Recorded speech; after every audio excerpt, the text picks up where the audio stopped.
दे रहे हैं, यही बहुत बड़ी बात है। जीव कहना तो लोग सोचने लगेंगे कि भाई पृथ्वी कैसे जीव होगी। वनस्पति को तो अब सबने एक्सेप्ट भी कर लिया है, वो दिखता है। क्योंकि जीव की परिभाषा क्या है? जो अपने आप को प्रस्तुत करे, जो गति करे, जो दिखाए, हलक चलन की जो क्रिया करे, हमें लगेगा यह जीव है। लेकिन जैन परंपरा में ऐसा नहीं। उन्होंने जीव उसी को कहा है जिसके अंदर 6 प्रजातियां हो, 10 प्राण हो।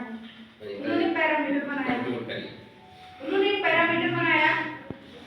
10 मिनट में तो इस विषय के साथ न्याय नहीं हो सकता, मोटी मोटा हम उसको 1-2 मिनट में हम प्रस्तुत करते हैं। बहुत अच्छा एक ये विषय होता है कि आप हम एक इंद्रिय जीव के बारे में जाने, जीव समझ करके, ताकि हमारा पर्यावरण जो हम इतना योजना चला रहे हैं, अगर हम इतना ही समझ लें कि वो जीव है, तो हमारी उसके साथ जो व्यवहार हमारा है वो सुधर जाएगा, अपने आप पर्यावरण में सब कुछ ठीक होने लगेगा।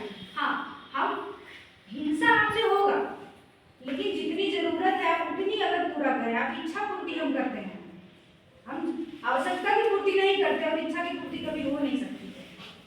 इसलिए हम अपने पर्यावरण के साथ हम क्या करते हैं? अत्यधिक अत्याचार करते हैं। जीव तो पहले समझते ही नहीं है। 6 प्रजातियां में 4 प्रजातियां अनिवार्य जीव होने की एक अनिवार्य शर्त है, जिसमें आहार प्रजाति है, शरीर प्रजाति है, इंद्रिय प्रजाति है, श्वासोच्छ्वास प्रजाति है। इसके बाद जो 2 और होता है वो भाषा और मन होता है।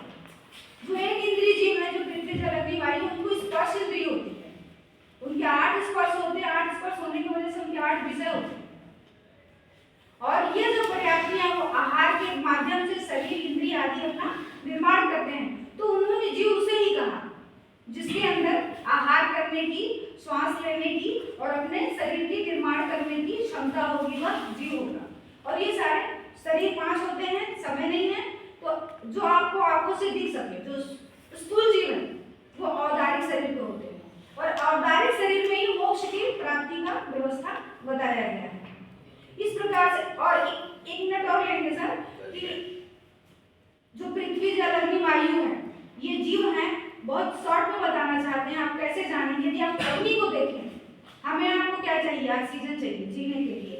लेकिन यदि आपके अंदर ऑक्सीजन की मात्रा अधिक होगी तब भी हम नहीं जिंदा रहेंगे, और बहुत कम हो गई तब भी हम नहीं जिंदा रहेंगे। उसी तरह आप दीपक को देख लीजिए, दीपक जला दीजिए, उसे बहुत ज्यादा ऑक्सीजन है, आंधी आ जाए तब भी बुझ जाएगा, और उसको आप निर्वात कर दीजिए, वो तब भी बुझ जाएगा।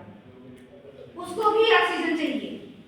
यदि आप स्वभाव देखें, एक द रिमेनिंग अर्थ आर्टिकल है जूलियस एक्सरे का, उसने बताया जो पृथ्वी है उसका बाल स्वभाव है। जैसे बच्चे बढ़ते हैं, बड़े होते हैं, विकास करते हैं, खत्म हो जाते हैं, वैसे पृथ्वी भी है जिसमें एवरेस्ट है, आलपस है, आदि पर्वत है, जिनका पूरा सर्वेक्षण हुआ है कि उनकी गति बढ़ रही है, उनकी लंबाई ऊंचाई बढ़ रही है। एक साल में कितनी उनकी लंबाई ऊंचाई कितनी बढ़ रही है, सब कुछ सर्वेक्षण हुआ है। उनका भी स्वभाव होता है, वो भी हमें प्रभावित करते हैं। जैसे हमें लगता है कि हम जीव होने की वजह से लोगों को प्रभावित करते हैं, लोगों से प्रभावित होते हैं, उसी तरह पर्यावरण हमें प्रभावित करते हैं। जैसे पृथ्वी, आप क्यों कहते हैं घर को दिखाना है कि यहाँ पे पृथ्वी कैसी है, यहाँ पे स्वभाव उसका कैसा है? आप गर्मी में आते हैं तो आपको मिजाज गर्म होता है, यानी वायु ने आपको प्रभावित किया है। तो खैर रह गया, बहुत कुछ था।